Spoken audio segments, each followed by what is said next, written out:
Good morning, सुप्रभात, वंदे मातरम विद्यार्थी मित्रों। मैं आनंद सर अपने YouTube channel make account easy with Anand sir में आपका हार्दिक स्वागत करता हूं। दोस्तों, हम लोग अकाउंट में पार्ट 7 मुख्य रोजनामचा जनरल प्रॉपर को सीख रहे हैं, जिसमें अलग अलग 2 वीडियो के माध्यम से हमने मुख्य रोजनामचा का अर्थ, उसमें समाविष्ट होने वाले व्यवहार, उसके बाद प्रारंभिक रोजनामचा से संबंधित व्यवहार को हमने पहले वीडियो में सीखा था और दूसरे वीडियो में हमने दोस्तों लेनी हुंडी, देनी हुंडी, खरीद वापसी और बिक्री वापसी से संबंधित व्यवहारों को सीखा था। आज हम लोग दोस्तों पेज नंबर 181 पे क्वेश्चन नंबर 6 सीखने वाले हैं। देखिए, उससे पहले मैं एक बार फिर से मुख्य रोजनामचा का अर्थ और उसमें समाविष्ट होने वाले व्यवहारों को आपको रिपीट कर रहा हूं, जो आपके एग्जाम की दृष्टि से बहुत ही महत्वपूर्ण है। ये दोनों प्रश्न पूछे जाते हैं। सबसे पहले मुख्य रोजनामचा कहते किसे हैं? तो जो व्यवहार अन्य किसी सहायक बही में नहीं लिखे जाते, जो व्यवहार अन्य किसी सहायक बही में नहीं लिखे जाते हो, ऐसे व्यवहारों का लेखा जिस बही में होता है उसे ही हम मुख्य रोजनामचा कहते हैं। और मुख्य रोजनामचा में निम्न व्यवहारों का समावेश होता है। कुल 6 व्यवहार थे दोस्तों। प्रारंभिक रोजनामचा या प्रारंभिक प्रविष्टियां कह सकते हैं आपको। दूसरा था अन्य सहायक बही में नहीं लिखे जाने वाले व्यवहार। तीसरा खाते के परिवर्तन के व्यवहार। चौथा खाते को बंद करने की प्रविष्टियां। पांचवा अंतिम प्रविष्टियां और छठा समायोजन प्रविष्टियां था। खाते के बंद करने की प्रविष्टि यानी वही अंतिम प्रविष्टियां कहलाता है। पांचवा था समायोजन प्रविष्टि और छठा था भूल सुधार प्रविष्टि। इस तरह के 6 प्रकार के व्यवहारों का समावेश मुख्य रोजनामचा में होता है।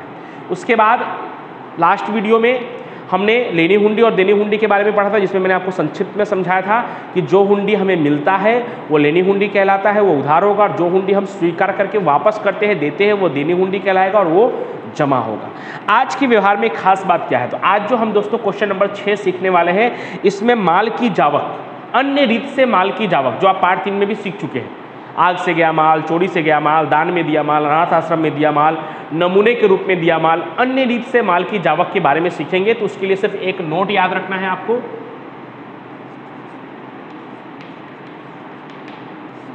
और नोट क्या है दोस्तों? तो अन्य रीत से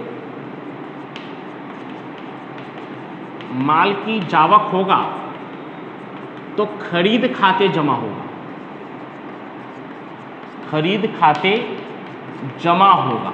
अन्य रीत से माल की जावक होती है तो क्या होता है? खरीद खाते जमा होगा। तो उधार क्या होगा? तो अगर आग से गया है तो आग से नुकसान खाता उधार खरीद खाते का। नमूने के रूप में दिया तो नमूना खर्च या विज्ञापन खर्च खाते उधार खरीद खाते का। दान में दिया है तो दान खर्च खाते उधार खरीद खाते का। चोरी से गया है तो चोरी से नुकसान खाता उधार खरीद खाते का। यानी किसी भी अन्य रीत से माल जाए तो खरीद खाते का जमा होगा और ऊपर उधार या खर्च या नुकसान जो भी होगा वो हम उधार करेंगे। नुकसान क्या हो सकता है? चोरी से गया हो या वर्षा में भीग गया हो या आग से गया हो तो नुकसान होगा। दान में दिया हुआ हो, विज्ञापन के रूप में या नमूने के रूप में दिया होगा तो खर्च कहलाएगा। ठीक है, जो हम अपनी मर्जी से देते हैं दोस्तों वो खर्च कहलाता है, और जो हमारे मर्जी के बगैर हो जाता है वो नुकसान कहलाता है। ठीक है, तो छठा, निम्नलिखित व्यवहारों को श्री राकेश पटेल के मुख्य रोजनामचा में लिखिए। पेज नंबर 181 पर है, हमेशा की तरह आपके स्क्रीन पर। तो पहले हम कॉलम बना देते हैं। राकेश पटेल का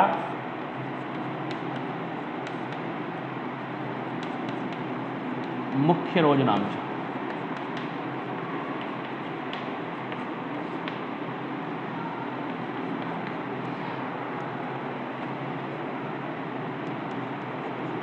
तारीख या क्रम,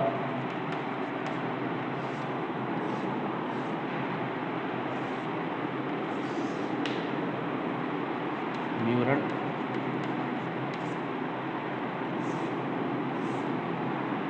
खाता पृष्ठ, भार,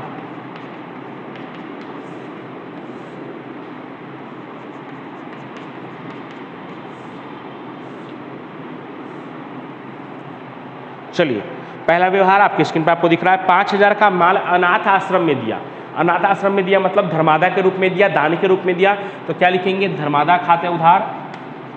धर्म का काम किया है हमने, धर्मादा खाते उधार खरीद खाते का। मैं विवरण नहीं लिख रहा हूँ, मेरे पास जगह का अभाव है, आप विवरण लिखिएगा। आपको पूरा वाक्य देखकर लिखना होता है, कुछ नया नहीं करना है। अनाथ आश्रम में दिया ऐसे लिखना है बस। धर्मादा खाते उधार खरीद खाते का कितना? 5000। ये एकदम इजी लगेगा आपको, ये मोस्ट ऑफली में सब में खरीद खाते जमा ही होने वाला है। दूसरा, 4,000 का माल नमूना के रूप में मुफ्त में दिया। नमूना को क्या कहेंगे हम? विज्ञापन खर्च। मुफ्त में मिला होता दोस्तों तब बिना आर्थिक होता, हमने मुफ्त में दिया है इसलिए आर्थिक व्यवहार है, उसका लेखा होगा क्या कहेंगे? विज्ञापन खर्च खाता उधार खरीद खाते का।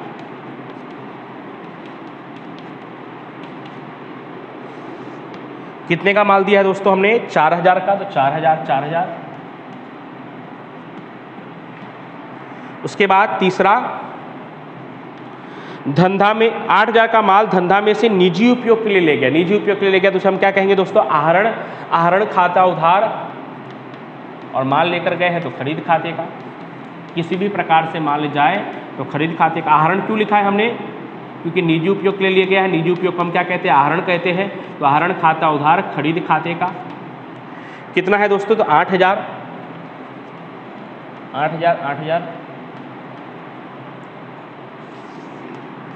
फिर 4 नंबर, 3,000 का फर्नीचर 2,800 का माल देकर खरीदा।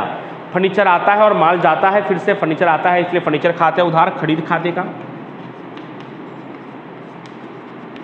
मैंने पहले भी बताया आपको कि 2 रकम होगा, तो जितने का आपने माल दिया होगा उतना ही आपको लिखना है। आपने कम का माल दिया होगा तो कम वाला लिखना है, आपने ज़्यादा का माल दिया होगा तो ज़्यादा वाला लिखना है, यानी जितना हमारा माल जाएगा उतना लिखना है। तो भले हमने 3,000 का फर्नीचर खरीदा लेकिन बदले में कितने का माल दिया है? तो 2,800 का। तो फर्नीचर आता है, फर्नीचर खाते उधार, माल जाता है खरीद खाते का। 2,800 ही लिखना है। याद दिला दे रहा हूँ फिर से, जितने का हमने माल दिया होगा उतना ही लिखना है। 5वां, 7,000 का माल दुर्घटना में नष्ट हुआ, बीमा कंपनी ने 5500 का दावा मंजूर किया। पार्ट 3 में भी आप ऐसा सीख चुके हैं। सबसे पहले रोजनामचा क्या क्या होगा? तो बीमा कंपनी खाता उधार, कितना देने वाली है बीमा कंपनी? 5500। दुर्घटना से नुकसान खाता उधार,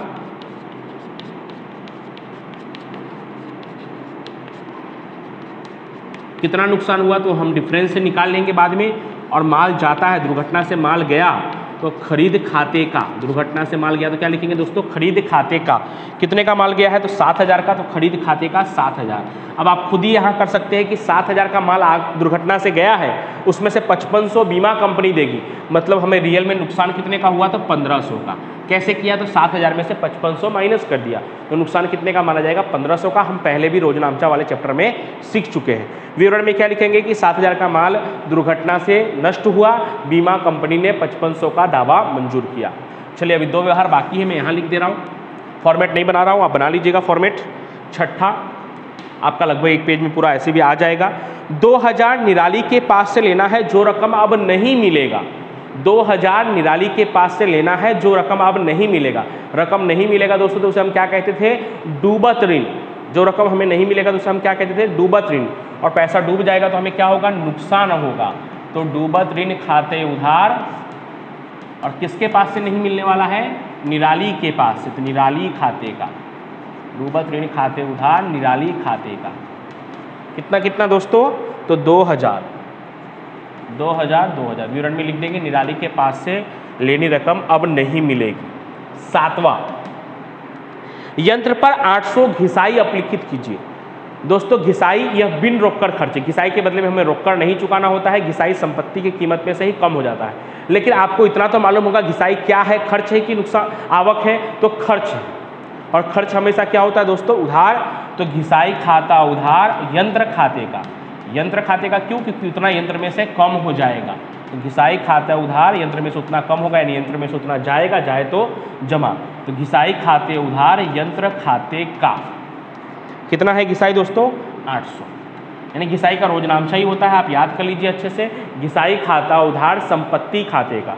जिस भी संपत्ति का नाम लिखा होगा उसका नाम लिख देंगे। यानी अगर मशीन का घिसाई है तो घिसाई खाते उधार मशीन खाते का। मकान का घिसाई है तो घिसाई खाता उधार मकान खाते का।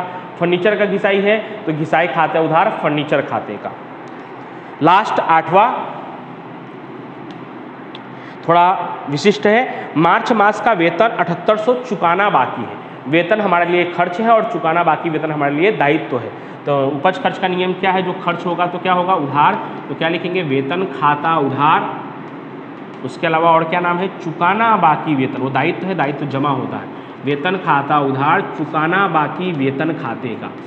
वेतन खाते उधार, चुकाना बाकी वेतन खाते का। कितना है दोस्तों? तो 7,800, 7,800। लास्ट में दोस्तों कुल योग कर लेना है आपको, तो आप खुद से कर लेंगे। इधर के जितने हैं वो सब और वो, यानी मैं कर दे रहा हूँ। चलिए 5 और 4 9, 9 8 17, 17 और 3 20, 20 5 25, 25 और 2 27, 200 कम है, 27,000 में याद रखिएगा। 27 2 29, 29,600, 29,600 और चलिए 400 कर लेता हूँ, 400 और 8,000, 29 और 8 37,000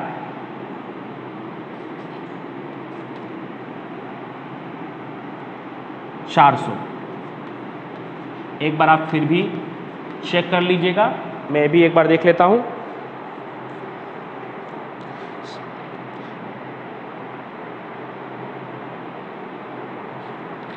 $37,400 दोस्तों एकदम सही है। अब इसकी तरह ही होमवर्क के रूप में दोस्तों आपको करना है उदाहरण नंबर 2, पेज नंबर 176, हमेशा की तरह आपकी स्क्रीन पर आपको दिखाई दे रहा है। पेज नंबर 176 उदाहरण नंबर 2, जो सेम टू सेम इसकी तरह ही है, वो आपको होमवर्क के रूप में करना है। Thank you so much.